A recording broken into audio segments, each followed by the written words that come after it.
एक समय की बात है, भरतपुर नामक एक गांव में विराज एक बिजनेसमैन था। कुछ समय बाद विराज और त्रिशा की शादी हो जाती है। लड़की का नाम त्रिशा होता है और वो शादी के बाद घूमने जाते हैं। वो एक रिसोर्ट में ठहरते हैं। रिसोर्ट बड़ा ही सुंदर होता है। उनके कमरे के सामने स्विमिंग पूल भी होता है। देखा, मैं तुम्हें कितनी बढ़िया जगह लेकर आया। हाँ, सच में जगह तो बहुत ही खूबसूरत है। ऐसा मन कर रहा है कि बस हमेशा के लिए यही बस जाओ। अरे कोई नहीं, हम हर साल यहाँ घूमने आया करेंगे। तुम जैसा चाहोगी वैसा ही होगा। रात हो चुकी होती है, इसलिए दोनों खाना खाकर सो जाते हैं। आधी रात को विराज के कानों में एक औरत की चिल्लाने की आवाज आती है। बचाओ, कोई है, कोई मुझे बचाओ। विराज घबराकर उठ जाता है तो देखता है कि त्रिशा बिस्तर पर नहीं होती। विराज की नजर बाहर स्विमिंग पूल की तरफ जाती है तो वो देखता है कि एक औरत पानी में डूब रही है और चिल्ला रही है, बचाओ, बचाओ, कोई मुझे बचाओ। विराज भागकर बाहर जाता है तो देखता है कि स्विमिंग पूल में कोई डूब रहा है। लगता है जैसे वो किसी चुड़ैल के नाखून है। ये क्या है? त्रिशा, तुम कहाँ हो? त्रिशा, क्या हुआ विराज, तुम चिल्ला क्यों रहे हो? क्या बात है? तुम कहाँ थी? मैं तो सो रही थी। तुम बताओ, तुम्हें हुआ क्या है? वो स्विमिंग पूल में चुड़ैल है वहाँ। चुड़ैल? हमारे लंबे लंबे खतरनाक नाखून थे। मुझे तो सोचकर भी डर लग रहा है। ये आपका वहम होगा। आप चलकर सो जाओ। सुबह आराम से उठना और देखना, सुबह तक आप सब भूल जाओगे। हाँ शायद। चलो मैं जाकर सोता हूँ, तुम भी सो जाओ। हाँ जी। अगले दिन दोनों बाहर घूमने जाते हैं। पूरा दिन घूमने के बाद दोनों थक कर सो जाते हैं। रात को फिर से विराज को चिल्लाने की आवाज आती है।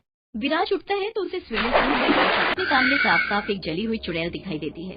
विराज डर कर बाहर आने की कोशिश करता है पर वो चुड़ैल उसे पकड़ लेती है।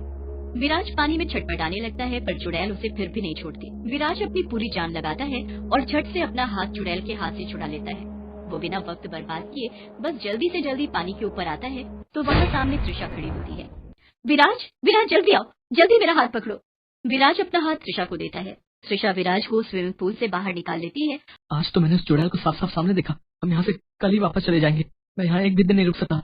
और तुम ये बताओ कि क्या तुमको कभी वो चुड़ैल नहीं दिखती? और हमेशा तुम रात को कहाँ गायब हो जाती हो? मैं तो यही होती हूँ। मैं भला अकेले कहाँ जाऊंगी? त्रिशा सो जाती है पर विराज को नींद नहीं आती। वो पूरी रात सोचता रहता है। कुछ तो गड़बड़ है। ये इत्तेफाक नहीं हो सकता। हर रात मुझे वो चुड़ैल आवाज देती है और जब भी मैं उठता हूँ तो त्रिशा गायब होती है। जब त्रिशा आती है तो चुड़ैल गायब हो जाती है। आखिरकार ऐसा कैसे हो सकता है? मुझे इसका पता लगाना ही होगा और उसके लिए मुझे यहीं रुकना होगा। अगले दिन विराज वापस जाना कैंसिल कर देता है और हर वक्त त्रिशा पर नजर रखता है। फिर रात होती है तो विराज सोने का नाटक करने लगता है। जैसे त्रिशा को लगता है कि विराज गहरी नींद में सो गया है, वो धीरे से उठकर बाहर जाती है। वो चुपके से उसके पीछे जाता है और पर्दे के पीछे छिपकर उसे देखने लगता है। त्रिशा स्विमिंग पूल में पैर डालकर बैठ जाती है। विराज त्रिशा को देख ही रहा होता है कि अचानक त्रिशा एक चुड़ैल में बदल जाती है और पूरी तरह चिल्लाने लगती है, आ, आ, बचाओ, बचाओ, कोई मुझे बचाओ। हे भगवान, ये चुड़ैल है या त्रिशा? मैं क्या करूं? नहीं, ये त्रिशा ही है। मुझे जल्दी से त्रिशा को बचाना होगा। विराज जल्दी से बाहर भागता है और त्रिशा को बचाने के लिए पानी में कूद जाता है। पहले की तरह चुड़ैल फिर से विराज को अंदर खींच लेती है। विराज को उस चुड़ैल का जला हुआ शरीर दिखाई देता है। वो बहुत बुरी तरह से जली हुई होती है। चुड़ैल विराज का हाथ पकड़कर उसे बिल्कुल अंदर ले जाती है और एक कोने की तरफ इशारा करती है। विराज को उस कोने में एक चेन दिखती है जिसमें एक लॉकेट होता है। चुड़ैल तभी अचानक से गायब हो जाती है। विराज हाँफता हुआ पानी से बाहर आता है और किनारे पर आकर सांस लेता है। विराज, तुम यहाँ क्या कर रहे हो? चलो जल्दी बाहर आओ। त्रिशा विराज को बाहर निकाल लेती है और कमरे में ले जाकर लिटा देती है। तुम कहाँ थे त्रिशा? मैं तो सो रही थी और जब आपकी चीख सुनी तो मैं भागी भागी बाहर आई। झूठ मत बोलो। मैंने तुम्हें खुद मुझसे पहले बाहर स्विमिंग पूल के पास जाते हुए देखा था और तुमने ही स्विमिंग में मुझे खींचा था और तुम ही मुझे अंदर लेकर गई थी। नहीं विराज, मैं कहीं नहीं गई और मुझे तो स्विमिंग भी नहीं आती।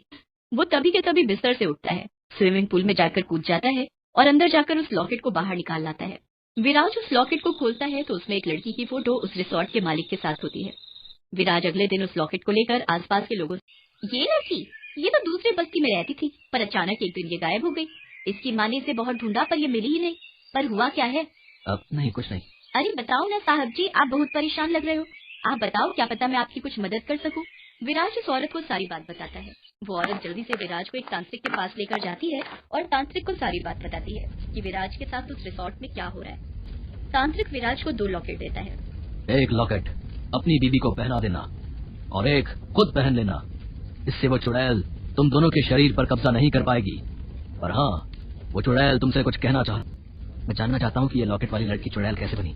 आखिर क्या हुआ था इसके साथ? ये तो वो ही बता सकती है और उसके लिए तुम्हें उसी स्विमिंग पूल में रात के समय जाना होगा। विराज लॉकेट लेकर आ जाता है और त्रिशा को वो लॉकेट पहना देता है। उसके बाद वो रात होने का इंतजार करता है, डर रहा होता है और जैसे ही वो चुड़ैल के पानी में कूदने की आवाज सुनता है वैसे ही वो भी जल्दी से स्विमिंग पूल में कूद जाता है। अंदर उसे वो चुड़ैल दिखती है। राज इशारे से उसके बारे में उससे पूछता है कि उसके साथ क्या हुआ।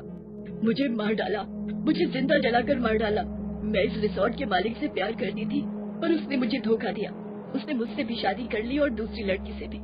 जैसे ही मुझे ये बात पता चली तो दूसरी बीवी को भी सब बताने जाने लगी, तो उसने मुझे यही जिंदा जला डाला।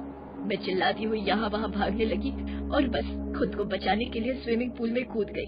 आग तो बुझ गई पर मुझे तैरना भी नहीं आता था, इसलिए मैं डूबकर मर गई। त्रिशा और विराज उस चुड़ैल को इंसाफ दिलाने की ठान लेते हैं।